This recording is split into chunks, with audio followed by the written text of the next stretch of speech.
Hello friends, welcome to we are Gujju. કેમ છો તમે બધા? આઈ હોપ કે તમે બધા મજામાં જ હશો. તો સ્ક્રીન પર આપણને દેખાઈ રહ્યા છે કે એકદમ સરસ ભાવનગરી ગાંઠિયા. તો એકદમ ખાવામાં પોચા અને ક્રન્ચી. તો એ ભાવનગરી ગાંઠિયા આપણે ઘરે બનાવી શકીએ છીએ. તો માર્કેટ કરતાં સસ્તા અને એકદમ સરસ બને છે. તો ચાલો ફ્રેન્ડ્સ, મળીને વિડીયો સ્ટાર્ટ કરીએ. તો ભાવનગરી ગાંઠિયા બનાવવા માટે મેં અહીંયા બેસનને ચાળીને લઈ લીધેલું છે અને 3 કપ બેસન લીધું છે. જે મેં આ રીતે કપ આવે છે એ મેઝર કરીને લીધું છે. તો 3 કપ બેસનને ચાળીને લઈ લીધું છે. હવે આપણે એમાં મસાલા એડ કરીએ. તો મેં અહીંયા 1 મોટી ચમચી મરી લીધા હતા અને એને અધકચરા આ રીતે વાટી લીધા છે. તો એ આપણે આમાં એડ કરી દઈએ. સાથે જ 1 મોટી ચમચી જેટલો અજમો આપણે એડ કરીશું. એને પણ આ રીતે હાથેથી ક્રશ કરીને એડ કરીશું. હવે થોડી વાર માટે આપણે આને સાઈડમાં રહેવા દઈશું અને આપણે મિક્સર જાર લઈ લઈશું. તો આ રીતનું જે મોટો મિક્સર જાર આવે છે એ લઈ લઈએ. તમે બ્લેન્ડરનો પણ યુઝ કરી શકો છો, પણ આમાં રિઝલ્ટ સારું આવે છે.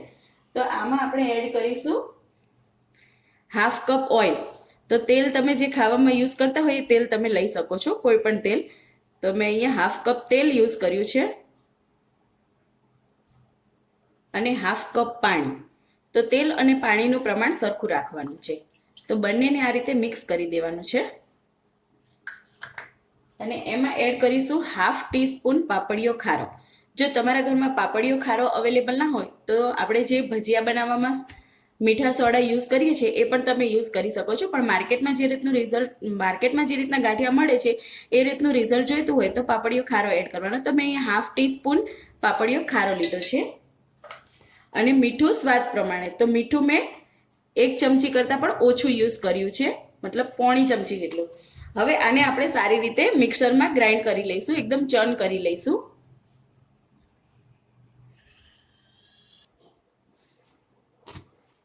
તો આ રીતે મિક્સર એકદમ ઘટ થઈ જશે અને આપણે જોઈ શકીએ છીએ કે એકદમ ક્રીમી થઈ ગયું છે અને તેલ અને પાણી બધું મિક્સ થઈ ગયું છે. તો આ રીતનું મિક્સર આપણે જોઈશે. તો હવે આપણે આનો લોટ બાંધી લઈએ.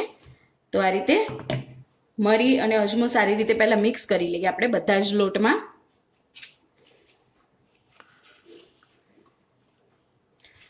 અને આનો આપણે એકદમ સેમી સોફ્ટ લોટ તૈયાર કરીશું, વધારે ટાઈટ પણ નહીં અને એકદમ સોફ્ટ પણ નહીં. તો થોડું થોડું કરતાં આપણે આ મિશ્રણ એડ કરીશું, એકસાથે એડ નહીં કરી દઈએ. તો થોડું થોડું મિશ્રણ આપણે આ રીતે એડ કરતા જઈશું. બેસન એકદમ સ્ટિકી હોય છે, તો ધ્યાનથી આપણે લોટ બાંધવાનો છે અને એમાં પાણી એકદમ ઓછું જોઈએ છે.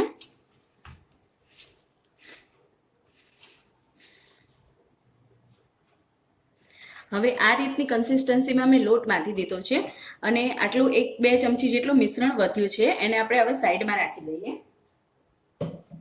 અને આપણે આ ક્લીન પાણી લઈ લઈએ અને થોડું થોડું કરતા જઈ અને આને થોડું સોફ્ટ કરી લઈએ. આના આપણે પહેલાં અડધા ભાગ કરી લઈએ અને થોડું થોડું કરતા જઈ અને એકદમ સોફ્ટ રેડી કરી દઈએ. એક સાથે પાણી આમાં પણ એડ નથી કરવાનું, મસળતું જવાનું છે અને થોડું થોડું પાણી આ રીતે સ્ક્રીન પર દેખાય એ રીતે એડ કરતું જવાનું છે. અને સાથે જ મેં ઓઇલ પણ ગરમ કરવા માટે મૂકી દીધું છે. ગાંઠિયાનો જે લોટ છે એને રેસ્ટ નથી આપવાનો હોતો, એને તરત જ બનાવવાના હોય છે.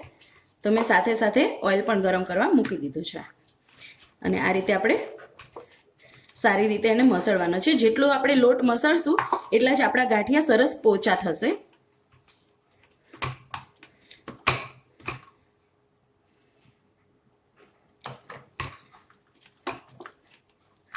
અને લોટ તો આપણે થોડો સોફ્ટ કરવાનો છે. જેવી રીતે આપણે પાપડ બનાવવા માટે ખીચું બનાવીએ છીએ અને ખીચુંમાં જેવી કન્સિસ્ટન્સી હોય છે એ રીતનો આપણે લોટ બનાવવાનો છે સોફ્ટ. તો મસળતા જઈ અને બનાવવાનો છે. પહેલાં કરતાં એનો કલર ઘણો લાઇટ થઈ ગયો છે, દેખાઈ શકે છે. પહેલાં કરતાં ઘણો લાઇટ લોટ થઈ ગયો છે. હજી પણ આપણે થોડું સોફ્ટ કરવાનું છે. તો આ રીતે થોડું થોડું પાણી એડ કરતા જઈશું. મેં મોટી 1 ચમચી જેટલું એડ કર્યું છે અને આપણો લોટ એકદમ સરસ સોફ્ટ થતો આવે છે ધીરે ધીરે.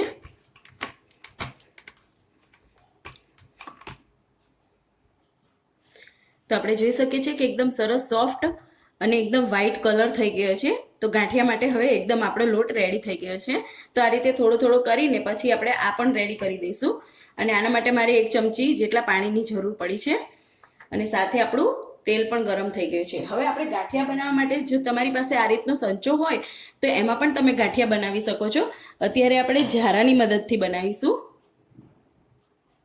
તો આ રીતનો જે ઝારો આવે છે એનાથી આજે આપણે ગાંઠિયા બનાવીશું. તો ઝારાને પણ આપણે ઓઇલથી ગ્રીસ કરી લીધો છે અને આપણું તેલ પણ એકદમ ગરમ થઈ ગયું છે. તો હવે આપણે એને ગેસની ફ્લેમ મીડિયમ જ રાખવાની છે, હાઈ નથી કરવાની. અને આપણો આ જે હથેળીનો ભાગ હોય છે એ થોડો પાણીવાળો કરી દેવાનો. અને આપણે જે બેટર બનાવીને રાખ્યું છે એ આપણે 2 મોટી ચમચી જેટલું આમાં એડ કરીશું. અને આ રીતે હથેળીની મદદથી આપણે ગાંઠિયાને આવી રીતે પ્રેસ કરતા જઈશું. અને આ એકદમ પ્રોસેસ કેરફુલી કરવાની છે, દાજી ના જવાનું ખાસ ધ્યાન રાખવાનું છે. તો આ રીતે હલકા હાથે આ રીતે આપણે પ્રેસ કરતા જઈશું અને જેટલા પણ ગાંઠિયા હશે એમાં પડી જશે.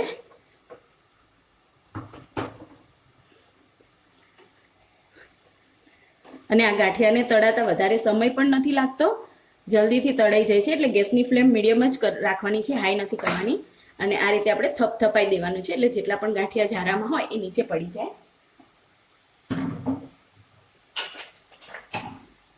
અને કહ્યું એ પ્રમાણે આ ગાંઠિયાને તળાતા સહેજ પણ સમય નથી લાગતો. તો આને 30 સેકન્ડ માટે થોડી વાર માટે એક સાઈડ અને 30 સેકન્ડ પછી ફેરવી અને આ રીતે મિક્સ કરતા કરતા આપણે ગાંઠિયાને તળી લઈશું. ગોલ્ડન સહેજ પણ નથી થવા દેવાના, કલર ચેન્જ નથી થવા દેવાનો, એકદમ વ્હાઈટ જ રાખવાના છે.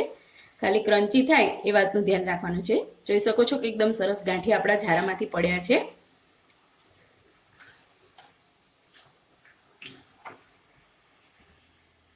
અને જ્યાં સુધી આ ગાંઠિયા તળાય છે ત્યાં સુધીમાં સાઈડમાં આપણો આ લોટ છે એને પણ થોડું થોડું આપણે સોફ્ટ કરતા રહીશું અને આ ગાંઠિયાને વચ્ચે વચ્ચે મિક્સ કરતા રહીશું.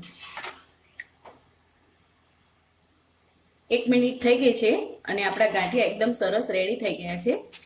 અવાજ પણ આવે છે એકદમ ક્રન્ચી.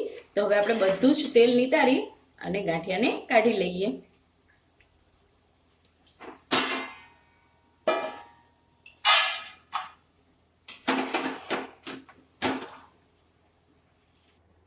તો આ રીતે આપણા ગાંઠિયા તળાઈ ગયા છે. તો હું આ રીતે બધા જ ગાંઠિયાને તળી લઉં છું. તો સેમ પ્રોસેસથી મેં બધા ગાંઠિયાને તળી લીધા છે. એકદમ ક્રન્ચી અવાજ આવી રહ્યો છે ને, અને સહેજ પણ તેલ પણ નથી રહ્યું. આપણે કોઈ પણ ઉઠાવીએ તો એકદમ સરસ પોચા અને ક્રન્ચી બન્યા છે, જોઈ શકીએ છીએ આપણે. તો ઝારાને દર વખતે આપણે ઓઇલથી ગ્રીસ નથી કરવાનો, સ્ટાર્ટિંગમાં એક જ વખત ગ્રીસ કરવાનો છે અને પછી આ રીતે બધા જ ગાંઠિયા રેડી થઈ ગયા છે આપણા. તો આપણે જોઈ શકીએ છીએ કે માત્ર 3 કપ બેસનમાંથી કેટલા ગાંઠિયા આપણા રેડી થયા છે. હવે આ ગાંઠિયા રૂમ ટેમ્પરેચર પર આવે પછી આપણે કોઈ પણ એરટાઇટ કન્ટેનરમાં ભરી અને એને મહિના સુધી આપણે ખાઈ શકીએ છીએ અને એનો આનંદ માણી શકીએ છીએ. તો ફ્રેન્ડ્સ, તમને આજની આ રેસીપી કેવી લાગી મને કમેન્ટ કરીને જરૂરથી જણાવજો.